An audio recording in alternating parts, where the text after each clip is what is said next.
தூத்துக்குடி மாவட்டம் மீரான்குளம் என்ற ஊரில் சாலையோரம் இருந்த கிணற்றால் விபரீதமானது ஏற்பட்டிருக்கிறது. 8 பேருடன் வந்த ஆம்னி வேன் கிணற்றுக்குள் பாய்ந்து மூழ்கிய நிலையில் 3 மணி நேரமாக மீட்பு பணியானது தொடர்ந்து நடைபெற்று வருகிறது. கூடுதல் விவரங்களோடு செய்தியாளர் செந்தில் இணைப்பில் இருக்கிறார். செந்தில், வணக்கம்.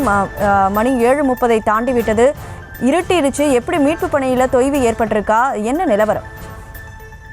கண்டிப்பாக, அதாவது கோயம்புத்தூரிலிருந்து தூத்துக்குடி மாவட்டம் மெஞ்சினாபுரம் அருகில் உள்ள வெள்ளாரநில பகுதிக்கு நிகழ்ச்சி ஒன்றுக்காக குடும்பத்துடன், அதாவது மாறு ஈகோ காரில் 8 பேர் குடும்பத்தில் வந்துள்ளனர்.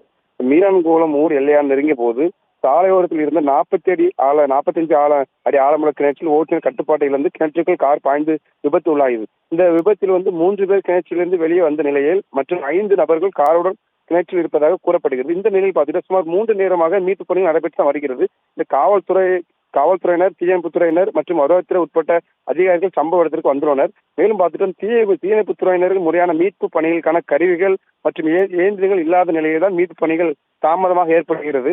இந்த 3 மணி நேரம் ஆகியும் மீட்பு பணியில் எந்த ஒரு முன்னேற்றமும் இல்லாத காரணத்தால் பொதுமக்கள் அதிகாரியுடன் வாக்குவாதத்தில் ஈடுபட்டு வருகின்றனர். தற்போது தீயணைப்புத்துறையினுடன் மீரான்குளம் பகுதியில் உள்ள இளைஞர்களும் கிணற்றில் குறித்து மீட்பு பணியில் ஈடுபட்டு வருகின்றனர். பொதுவாக அதே இந்த நேரம் ஆகி கொண்டிருப்பதால் இருட்டு என்பதால் லைட்டுகளை கட்டி மீட்பு பணியில் ஈடுபட்டு வருகின்றனர்.